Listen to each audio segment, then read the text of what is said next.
Minus 8.5 minutes. Nuclear weapons are one of the greatest threats to humanity. Every year there's a meeting to assess the risk of global catastrophe and set the doomsday clock. The hands are currently at 90 seconds to midnight, the closest they've ever been. With unique access to the experts who set the clock.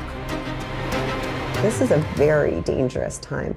Leaders are not acting responsibly. I want to find out what's brought us from Oppenheimer's invention to this point.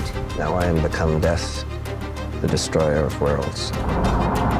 Nuclear weapons, nuclear terrorism, nuclear proliferation. Right now, it's just going in the wrong direction. I'm ordering the strategic nuclear forces on special alert. In Britain, our own weapons are on high alert. There's always one out there at 15 minutes notice to fire. Somewhere out there. Somewhere out there. And American nukes could soon be back on British soil. If we get Trump in there next time, and he may press the button because he's got a bigger button than Putin, then we are a target. The question is, where will the doomsday clock be set for 2024?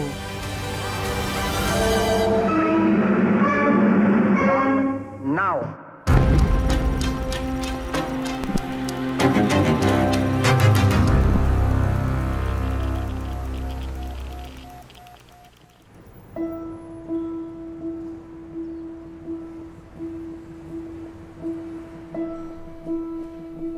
This is one unseasonably bleak scene which has profoundly moved many people during 1982. Well, here's the Green and Peace Camp, 40 years ago now. Their peaceful protest against the sighting of cruise missiles here is into its second winter, despite... When I was a young reporter in the 80s, the nuclear threat was ever present. People talked about the threat of nuclear war between Russia, then the Soviet Union, and America all the time. And then it went away, and it really receded into the background, except I kept on investigating. Is the Islamic Republic actively seeking to get the means to make a nuclear bomb? It's often rogue nations, rogue actors as they were called, trying to get weapons. North Korea's tested a nuclear bomb believed to be 10 times more destructive than Hiroshima. Oh, it's huge. So what, the whole village comes in here, that's the idea. In the last few years, we've had a whole host of global uncertainties, and now it seems that the nuclear threat is really back on the agenda again. The story of the atomic threat begins almost 80 years ago, in 1945. You may have seen that before. A film showing the bursting of the first atom bomb, the experimental one, in New Mexico. It was dropped from a steel tower and filmed from about 6 miles away. Afterwards, cameramen and reporters put on special canvas boots as a precaution against picking up dangerous particles left in the circle of devastation. And as for the steel tower from which the bomb had been dropped, this is all that was left of it.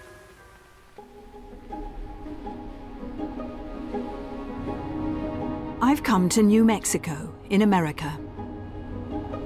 It's all pretty barren and empty out here. I can see why it would be an area to test weapons. The small town of Los Alamos was the birthplace of the atomic bomb.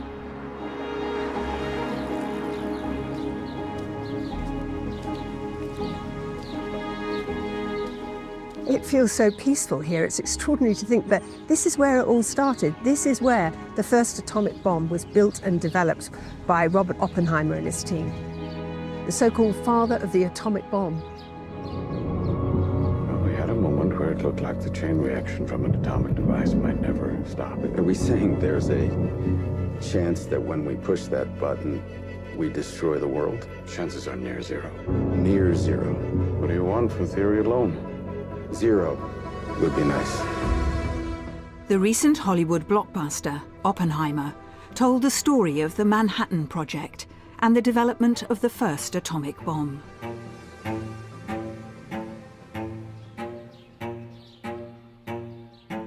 This modest little log cabin right on the end is the house where Oppenheimer himself lived during those months that he was working on the Manhattan Project.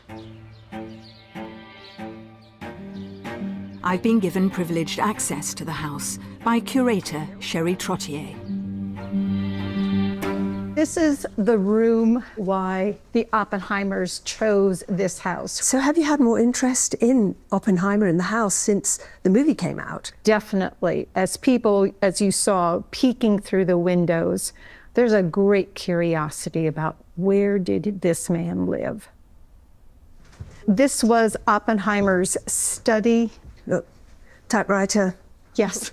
Yeah, opened by the censor as well, because it was also secret. Yes, everybody's mail coming and going was censored. So Oppenheimer would have meetings in here with other scientists. This would be a room in which a huge amount went on. People were invited here for dinner, and Oppie served his very strong martinis. There are stories where people literally had a very interesting time trying to leave and walk upright.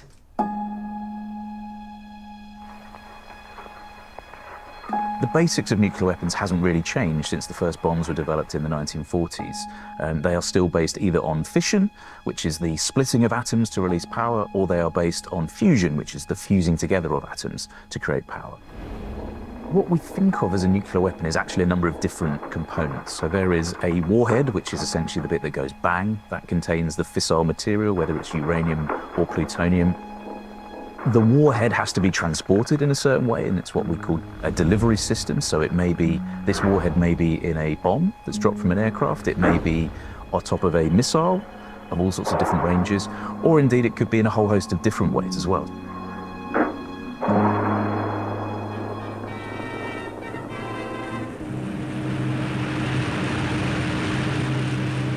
That's the atomic bomb exploding at Nagasaki. All of you who see this picture can judge for yourselves the extent of the menace to civilization of this new weapon. In 1945, the United States dropped their new weapon on the Japanese cities of Hiroshima and Nagasaki. Hundreds of thousands were killed. It changed the face of warfare.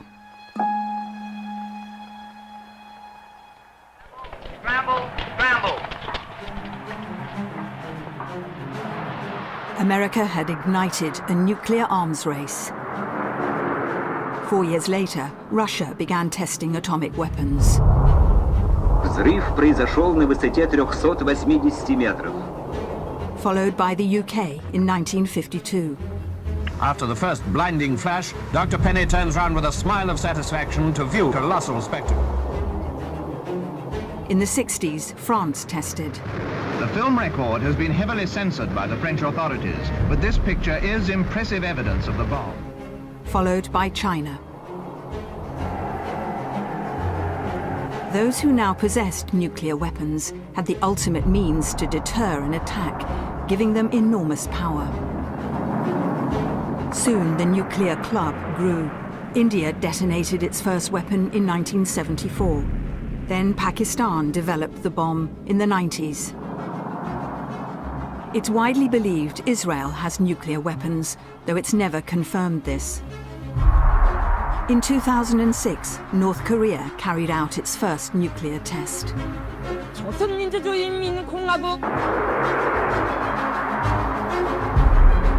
The story of nuclear warhead proliferation is numbers went up exponentially. The total number of warheads that have been built is probably well over 100,000. But what we've seen over the last 3 decades is a gradual slowing down, a gradual reduction. However, there are probably in the region of 13,000 nuclear weapons in the world today, in the 8-9 states, most of these in the US and Russia. The 2 bombs that were dropped in August 1945 killed somewhere in the realm of 200,000 people. Most modern nuclear weapons today are more powerful, have more explosive yield. In the UK case, probably somewhere in the region of 6 to 7 times as powerful. And many of the other states have warheads that are more powerful still. So even just a handful of those could probably destroy the UK.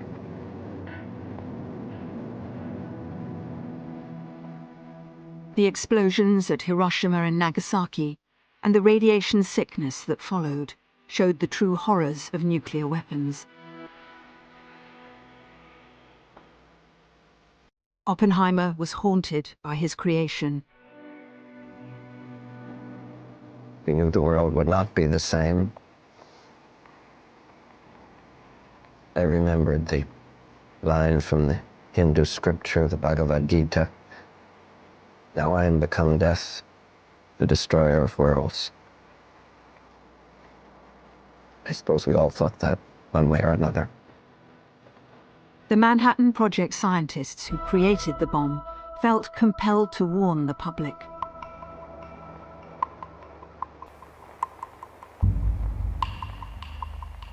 They came up with the idea of the doomsday clock,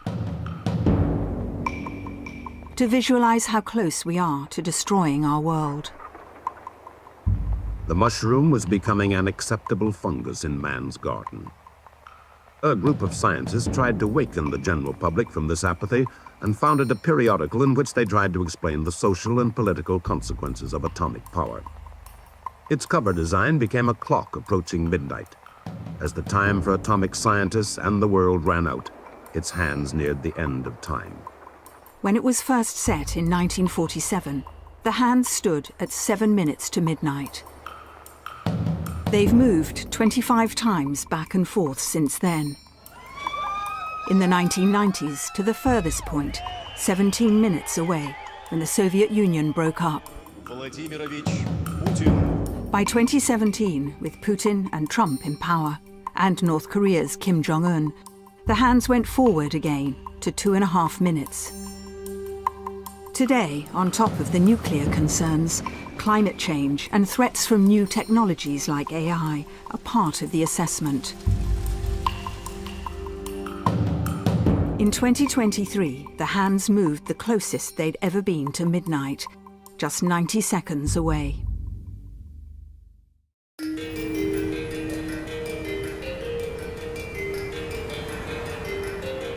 I've come to Chicago, where the Bulletin of Atomic Scientists is based.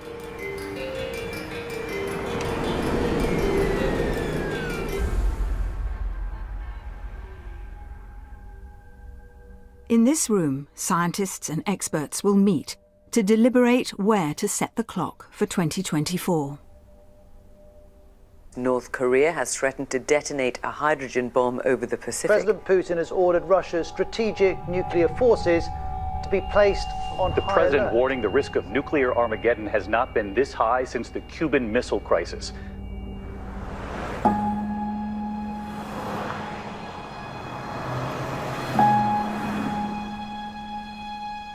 The Bulletin's president is Rachel Bronson. Nice to meet you. Very nice to meet you. Nice to meet you as well. So this is the Bulletin? This is the Bulletin.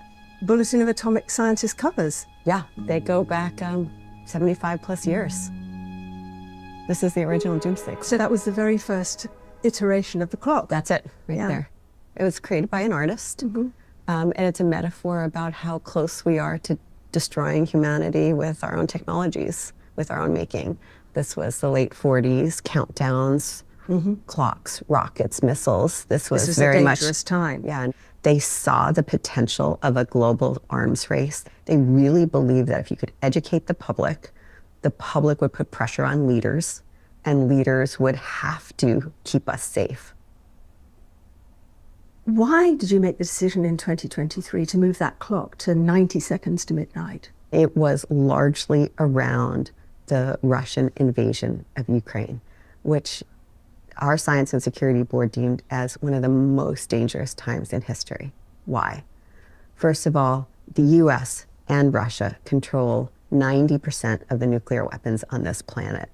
Now, a nuclear power state using nuclear weapons as a tactic, as a terrorism, psychological terrorism, but also potentially as a tactic. They were threatening to use nuclear weapons. You're talking President Putin, Russia. That's right.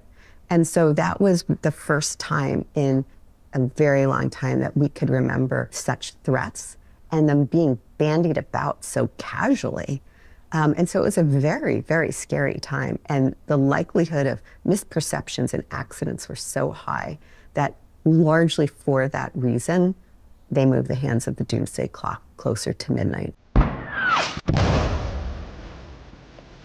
Whoa! The Russian invasion of Ukraine was a war President Putin expected to win quickly. That didn't happen. Ukraine fought back with weapons supplied by Britain and other NATO allies. Just days into the conflict, President Putin made a threat that shocked the world.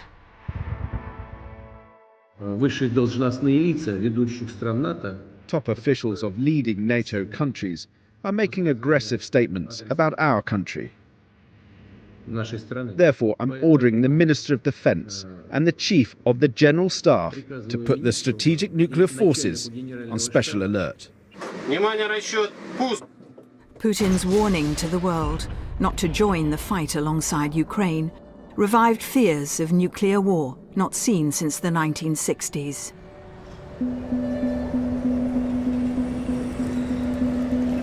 I've come to Geneva in Switzerland, a city associated for many decades with efforts to bring peace, and now home to one of the main United Nations offices.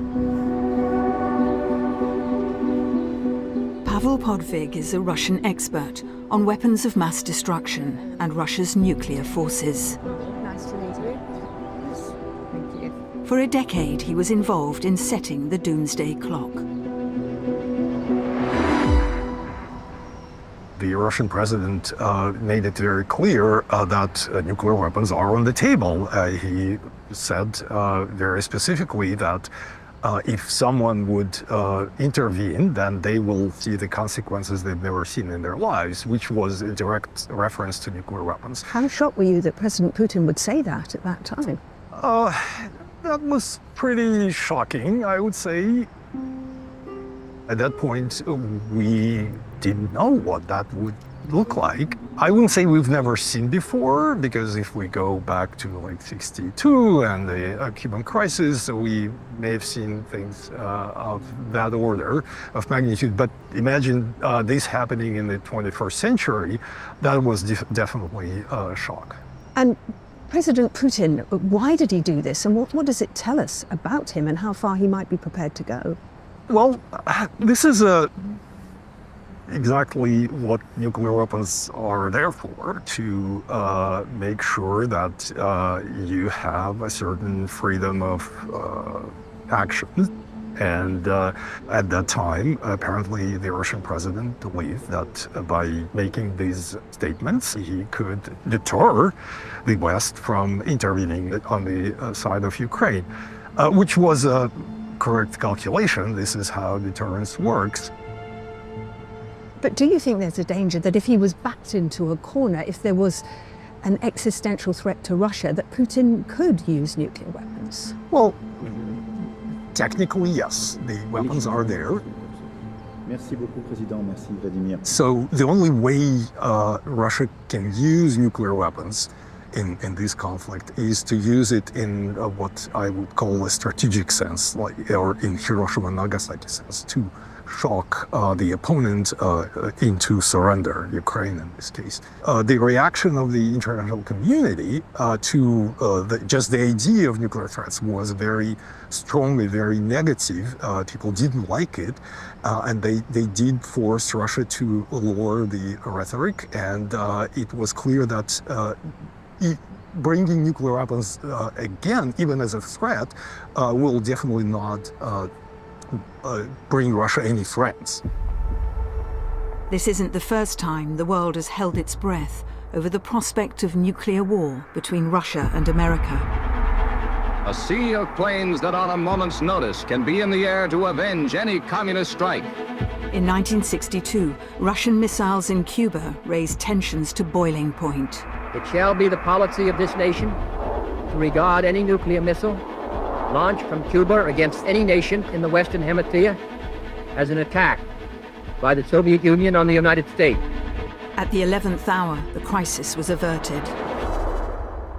But that close call sparked the need for better global cooperation on nuclear weapons. London, representatives of 3 nations sign an agreement to halt the spread of nuclear weapons, taking out an insurance policy, so to speak, against a worldwide nuclear holocaust.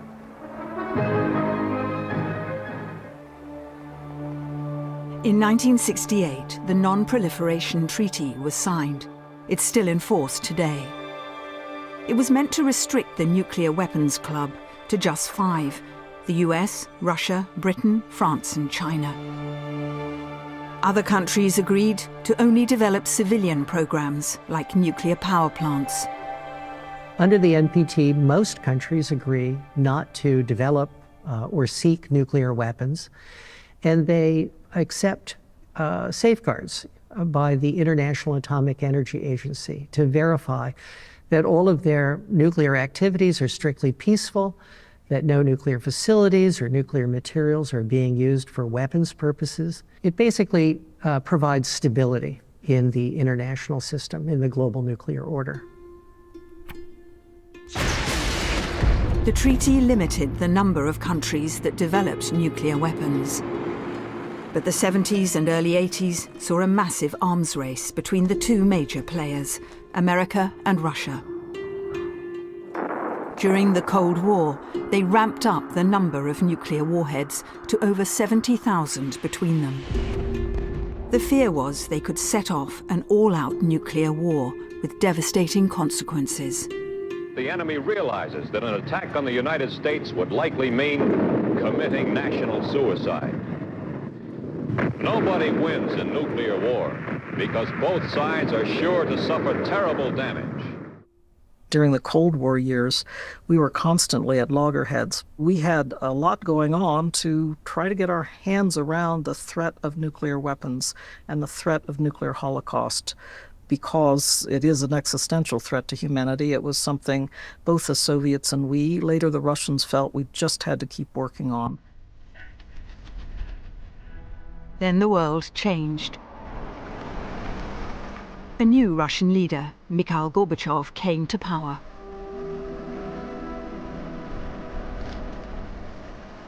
The world had waited 6 years for this moment, and yet Mr. Gorbachev's first words were easygoing and natural.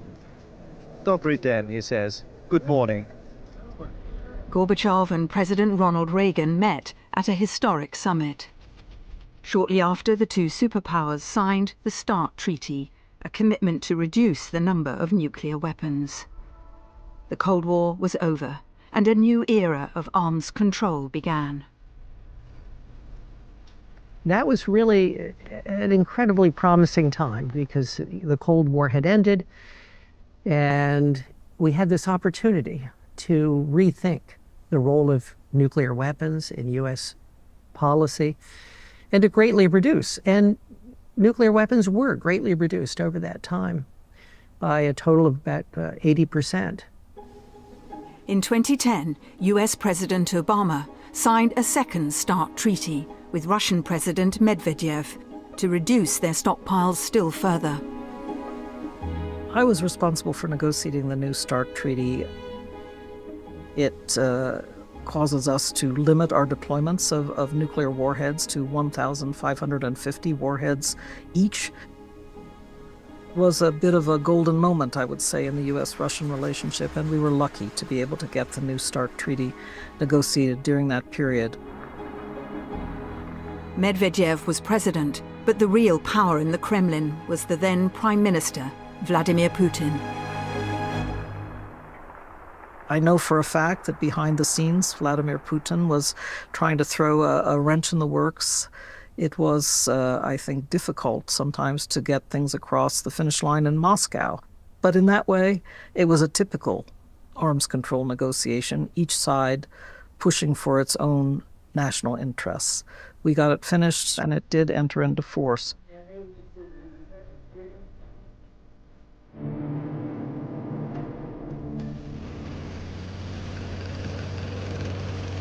Today, President Putin's invasion of Ukraine and his nuclear threats have brought cooperation with America to a halt.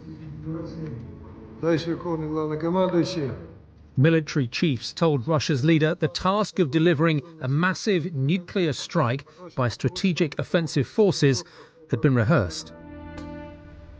The New START treaty runs out in 2026. At present, there are no negotiations to extend it. That could spell the end of over 30 years of agreement between the two major nuclear players on limiting their weapons. We are no longer conducting on-site inspections or really exchanging information that provides both sides a great deal of predictability about nuclear weapons systems on the other side. So to me, it's a tragic moment for nuclear arms control. Putin hasn't just challenged America, but all European countries in NATO, protected under the US nuclear umbrella. Russians have made direct threats to use nuclear weapons against Britain, one of the founding members of NATO. Но мы, может быть, и будем применять, но точно не по Украине. Нам там жить еще. Успокоили. Нам там жить еще. С британских островов в течение 3 минут сделать марсианскую пустыню? Ничего не ответит. That's put the UK's nuclear readiness on alert. Britain's nuclear deterrent is housed in the west of Scotland. So this is Fast Lane. This is the hub, the absolute hub of Britain's nuclear deterrent. And you know that because of the security fence, which is really extensive right round the base, heavily electrified, and barbed wire right along the top of it. Since the height of the Cold War, Naval Base Clyde on the banks of Gairloch has been at the heart of the UK's nuclear policy. That's the guard post, the entrance to the base. The only way you can really see the base is by going up high.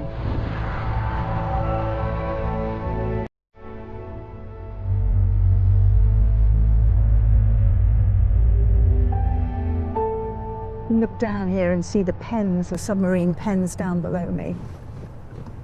I can see that there is one of the submarines on base in the dock right now.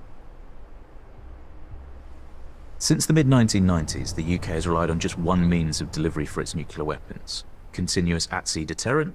These are warheads placed on top of Trident ballistic missiles, which are housed inside Vanguard submarines. The UK is unique in relying on just this one particular system.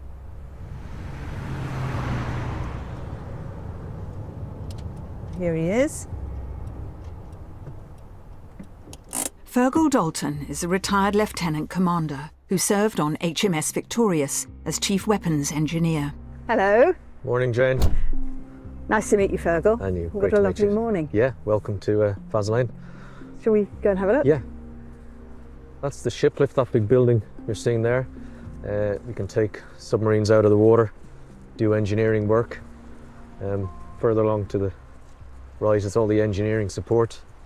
Nuclear submarines are very complicated systems within systems. So how does Britain's nuclear deterrent actually work? Well, there's 4 submarines, 4 Vanguard class submarines, and one of them is always deployed. One's ready to take over, one's doing maintenance, one's maybe in refit. But there's always one out there at 15 minutes notice to fire. Somewhere out there. Somewhere out there.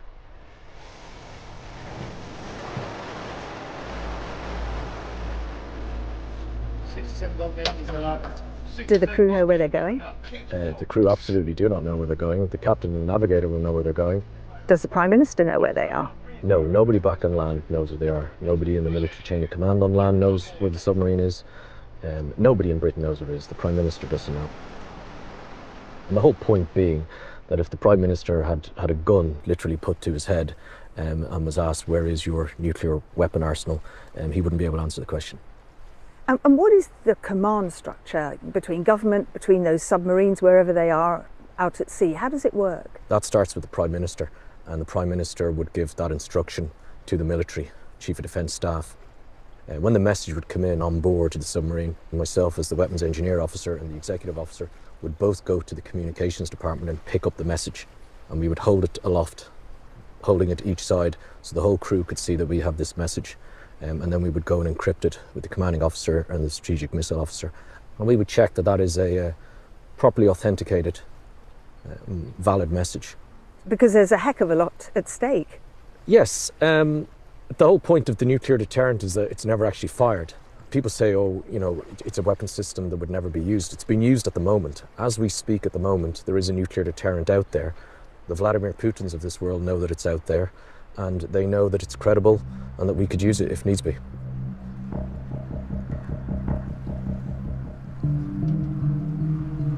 If the government was taken out by a nuclear strike, how would the submarine, the commander, the crew know what to do, where to go, who to target? If we determine that there is no British government left, there is the letter of last resort, which is a letter from the Prime Minister to the commanding officer.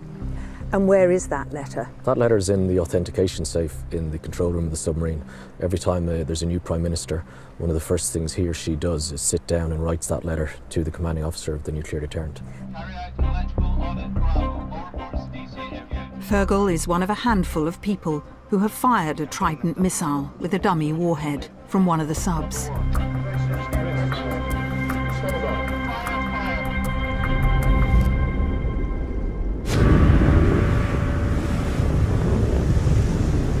We're demonstrating to our military commanders that we can safely operate and deploy nuclear weapons. We're also demonstrating to our political bosses that we have this ability, this capability. And there's also an element of demonstrating to the potentially hostile nations of the world that Britain has this capability. So I guess when I pulled the trigger and the missile was launched, it was a real sense of achievement, a sense of pride. I think any thoughts you have about it, you do beforehand. How I reasoned that in my own mind was that, you know, Britain is a democratic country. We have elections. There are political parties who stand on a mandate for deploying and operating nuclear weapons, and they win those elections, and we will take our orders from our political bosses.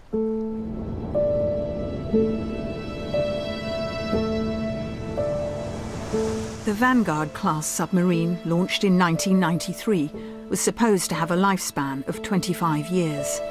The oldest is now entering its 31st year of operation.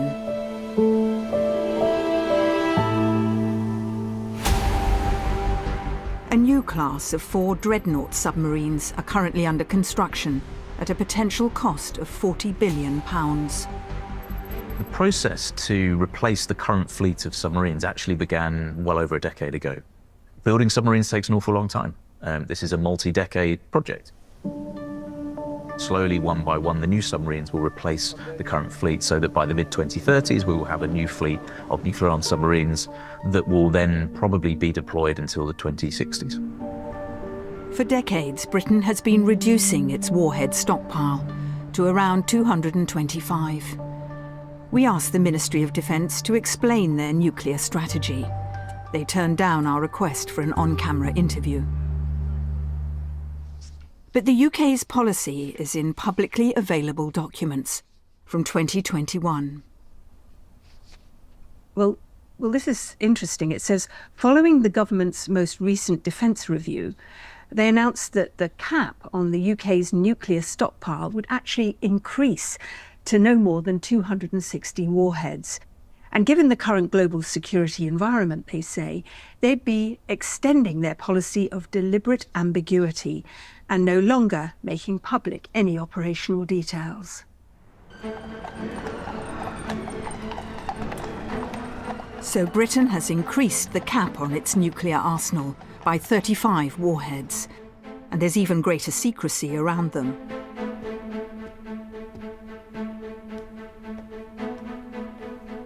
Sir Lawrence Freedman is a professor of war studies at King's College London. Good to see you. Let's sit down.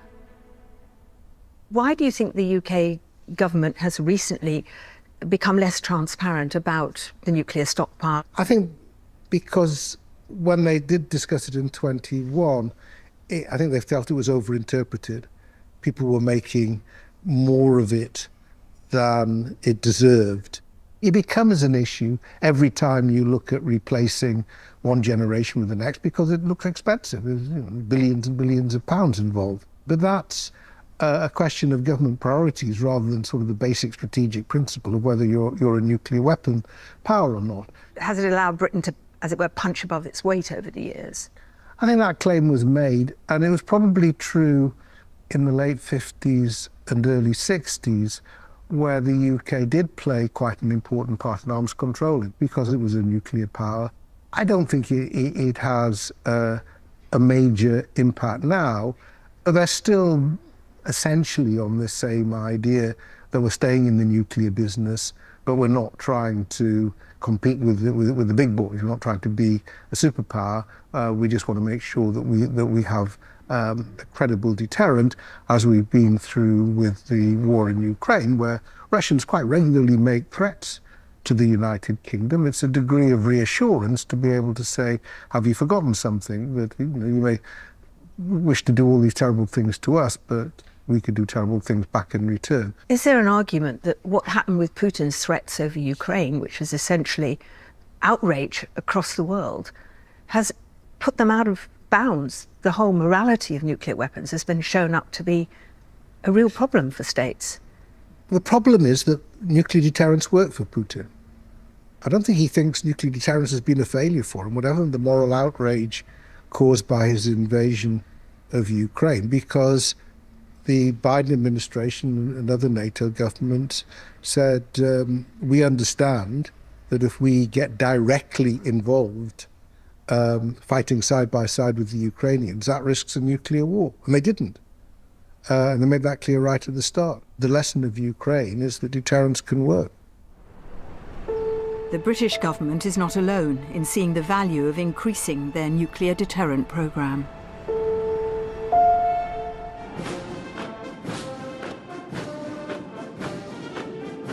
According to the Pentagon, China has significantly expanded its nuclear stockpile in the last year to 500 operational warheads, and it's hoping to double that to 1,000 in the next 6 years.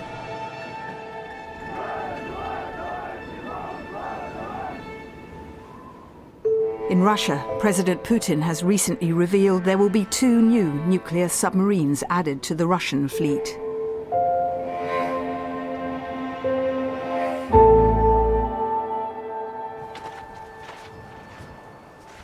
In New Mexico, the United States is also modernizing and expanding its nuclear arsenal. I'm looking down on the old Los Alamos laboratories, and in the foreground is the massive new Los Alamos complex, where thousands of scientists are still working today on nuclear weapons research. And over there to the south is the old Trinity test range, where that first atomic weapon was tested. And it is still a test range for the US military today.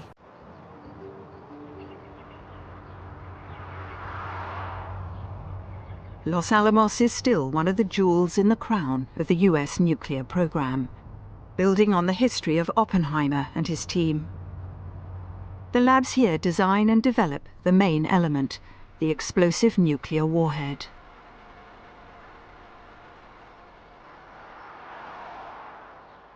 Thomas Mason is the director of the Los Alamos lab.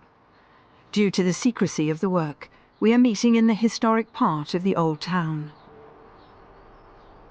Would you say there was a renewed effort to develop here at the labs, develop those nuclear weapons, because of the concerns that we've seen globally, potentially about the use of such things, which we all thought was long in the distant past? And so right now we're in the midst of a modernization that was really conceived of, before the significant change in the geopolitical environment. Of course, what's happened since then is both in Europe with Russia and its unprovoked invasion of Ukraine, and some of the events in Asia with China rapidly expanding its arsenal. There is now a different geopolitical environment. We're now, for the first time since the 80s, having to look at a new set of military requirements driven by the actions in other countries. And in fact, we've started work here on the W-93, which will be the first new warhead introduced into the stockpile since the 80s. The Russians and the Chinese might look at what's happening here in the States, more money being spent on developing these kind of weapons, and say, well, this is ramping it all up. Why wouldn't we do the same? Well, in fact, they have been. For decades, the U.S. policy was to not do anything towards developing new weapons, to not do anything that might be seen as provocative. And as it turned out, well, we sort of pursued that policy of not developing new systems. Russia went ahead and modernized their systems. In fact, they're largely complete with that modernization and have introduced a lot of new weapons. And China is in the midst of what has been characterized as strategic breakout. So, I think it was a good effort to kind of demonstrate restraint, but it appears not to have been successful. It's a balance, isn't it? You've got to strike between modernizing, moving ahead, having that arsenal, and not causing the problem, not inflaming the situation. I think that balance, that challenge of the balance, has been with us since 1945, and it's with us today, and I think it's going to be with us for quite some time into the future.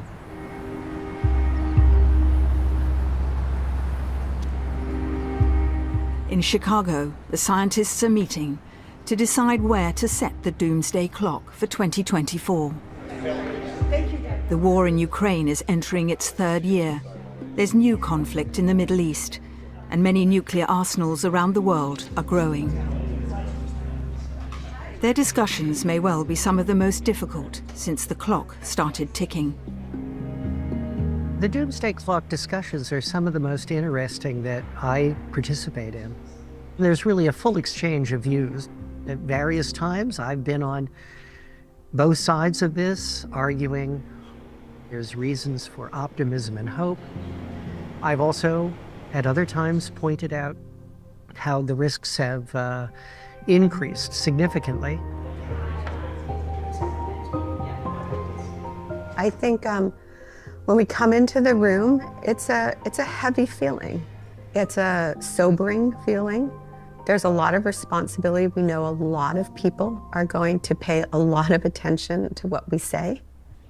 As always, we know there'll be a lot of criticism, but that it will be used by leaders at the highest of levels and by kids writing book reports. Everybody uses the clock. What's the general feeling amongst the board as to where we're at now? This is a very dangerous time. We have moved from a period where nuclear weapons were considered unusable and a nuclear war unwinnable.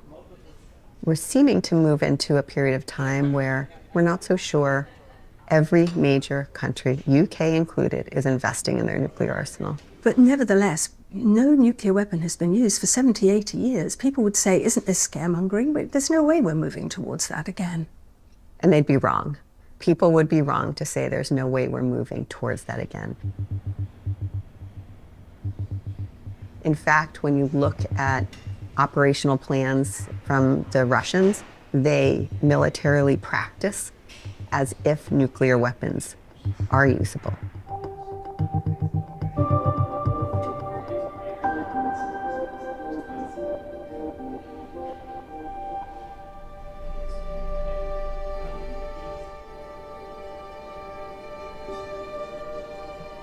With the major nuclear powers investing billions, global tensions are increasing. So newer players could see these weapons as the ultimate guarantee of preserving their status, even their very existence.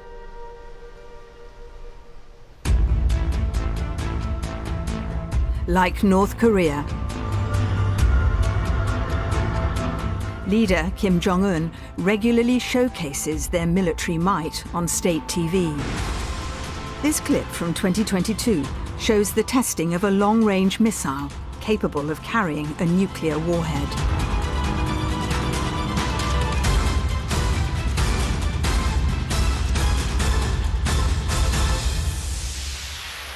So far, the immediate threat is to their neighbors, South Korea and Japan. But Kim Jong-un's also made a big show with his recent test of a missile capable of hitting America.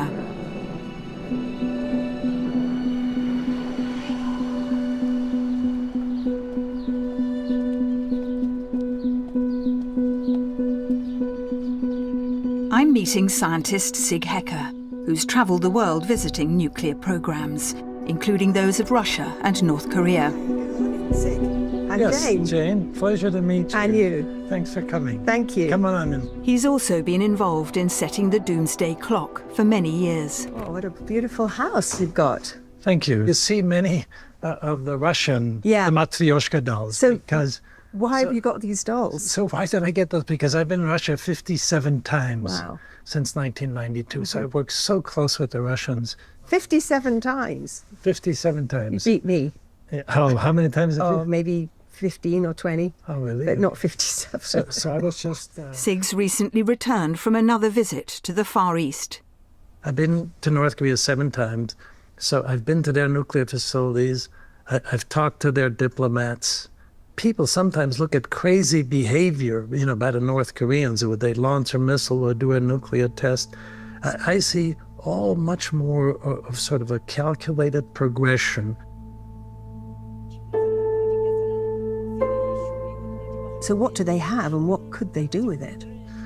So, of course, North Korea being what it is, it's pretty difficult to look inside. So my best estimate at this point, they have been able to build up a pretty good stockpile of highly enriched uranium, over 1,000 kilograms by now.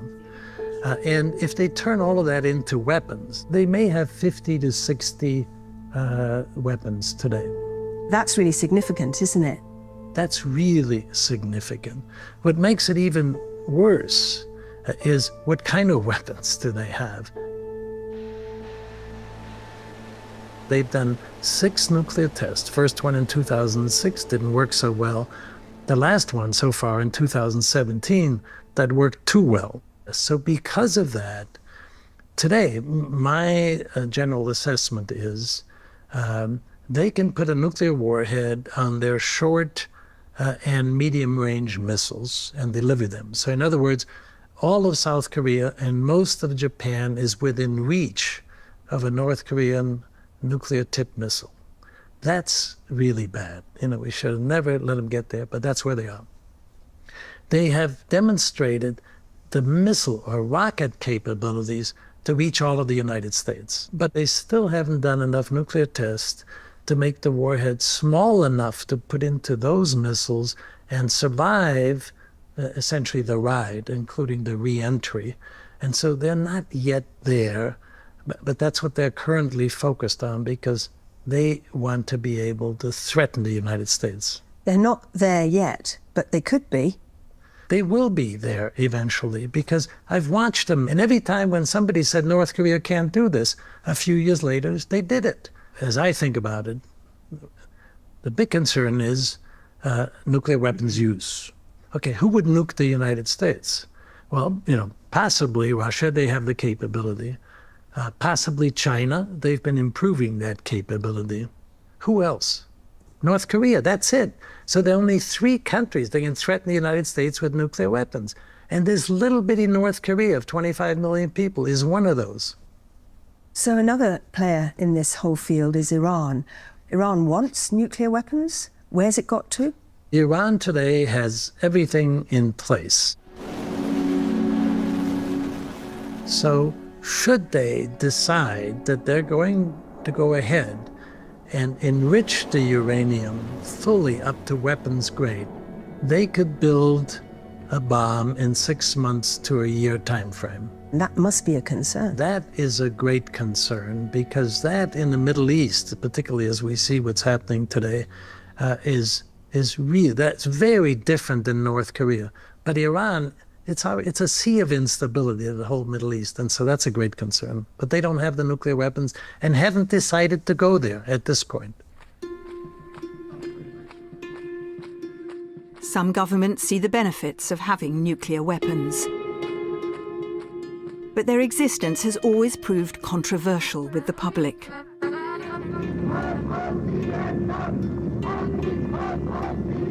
Since the birth of the atomic bomb, there's been protest. In the 1980s, millions took to the streets to voice their opposition to nuclear weapons. In Britain, it's not just been protest against our own warheads, but against having American ones based here too.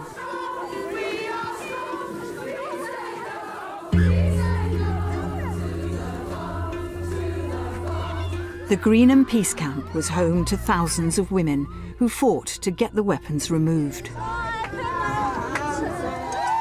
The women protesters were doing their best to tear down the airfield's perimeter fence with their bare hands.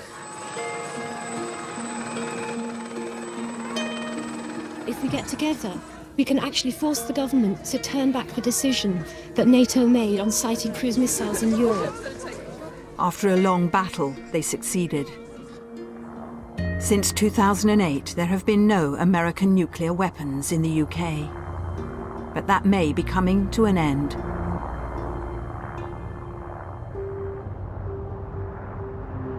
Pentagon budget documents suggest the UK will now be one of 6 NATO countries where US special weapons will be stationed. It could well be here, RAF Lakenheath in Suffolk. US fighter planes that will be capable of dropping such weapons are already based here. And there are now plans by the US Air Force to increase accommodation for a potential nuclear mission.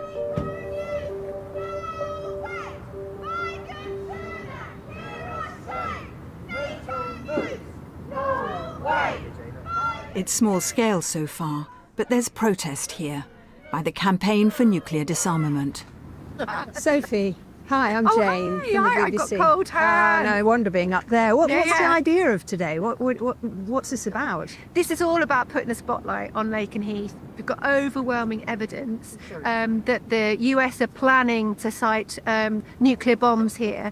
The government will neither confirm nor deny, but it's absolutely clear. And we know that we've got public opinion on our side. You know, nearly 60% of the population do not want to have US nuclear bombs sited in Britain. This base is surrounded by secrecy. They don't want people to know what's going on, because people do know. They're up in arms about it.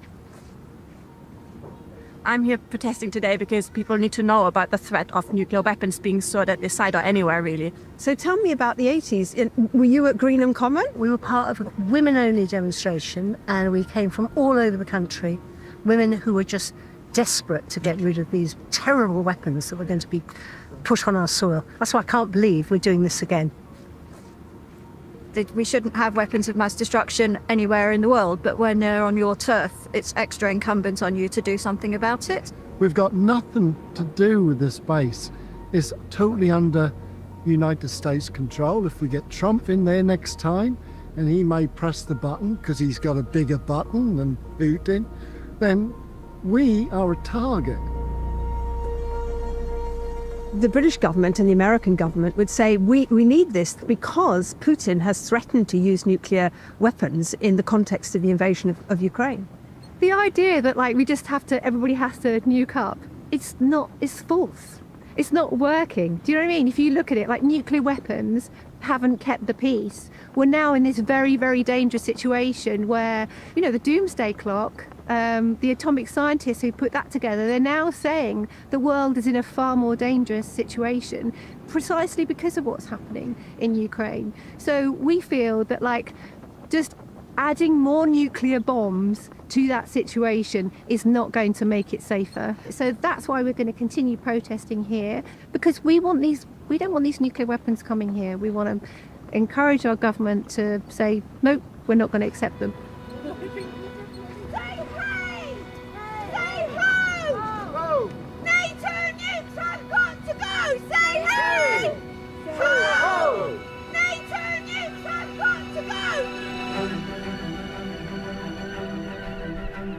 There's now a global movement for a total ban on these weapons.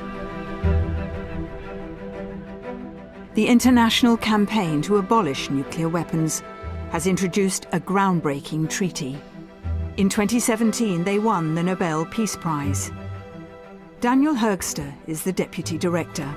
Hi there. Hello, I'm Jane. I'm Daniel. Welcome to ICANN. Nice to meet you. Very nice to meet you as well. So we've got a lot of photographs here. We do. Yeah, this is the photos from the historic days in Oslo in 2017 when we were fortunate enough to receive the Nobel Peace Prize. So this is the original medal that we received. You can hold it if you'd like. Was it surprising to get this? Incredibly surprising. We were just 3 people in the office at that time working at ICANN. We had no expectation of winning, so when I picked up the phone and answered the call, I thought it was a prank initially. What is the treaty about? The Treaty on the Prohibition of Nuclear Weapons is the first treaty among governments that comprehensively prohibits nuclear weapons and all activities involved in nuclear weapons, from use to testing to modernization. But it also contains other important provisions that are aimed at helping the communities that were impacted by the nuclear weapons test, over 2,000 of which took place since 1945 as well. So how many nations have signed up and how many are you still trying to get on board?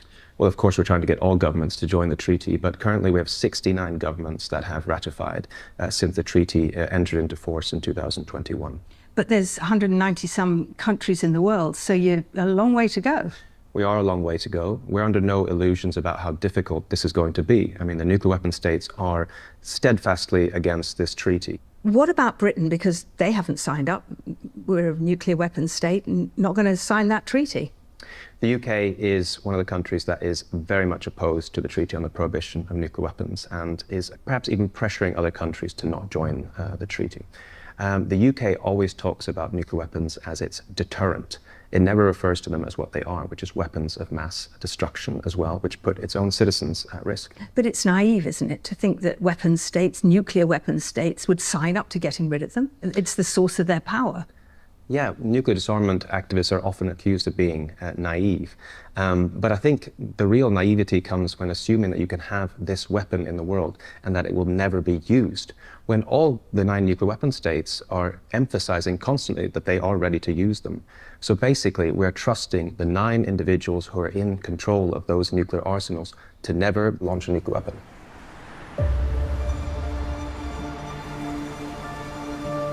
When asked for comment, the Ministry of Defence said, the UK is committed to the long-term goal of a world without nuclear weapons, in line with our obligations under the NPT.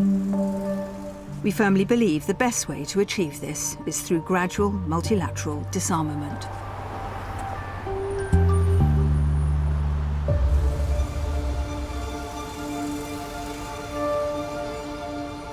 The Bulletin of Atomic Scientists will soon reveal where the hands of the doomsday clock will now be set.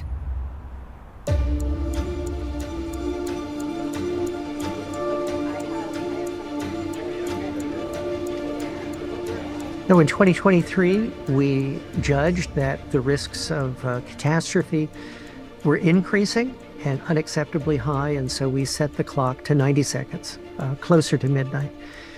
And I would judge that the risks of catastrophe still remain unacceptably high. Nuclear weapons, nuclear terrorism, nuclear proliferation. Right now, it's just going in the wrong direction. I think there is a very good argument for setting it back. We've seen that the opposition to the idea of threatening nuclear weapons is very strong, and it is universal. And I think that must be reflected. The clock is a very powerful instrument to send that message.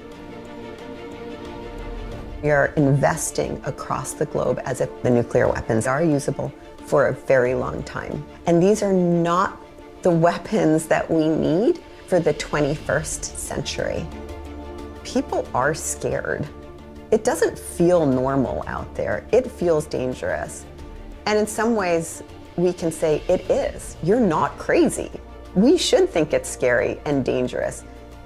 Leaders are not acting responsibly.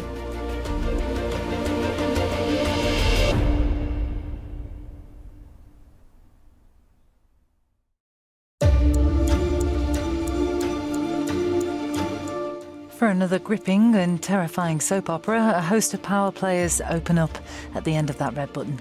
Putin versus the West on BBC iPlayer.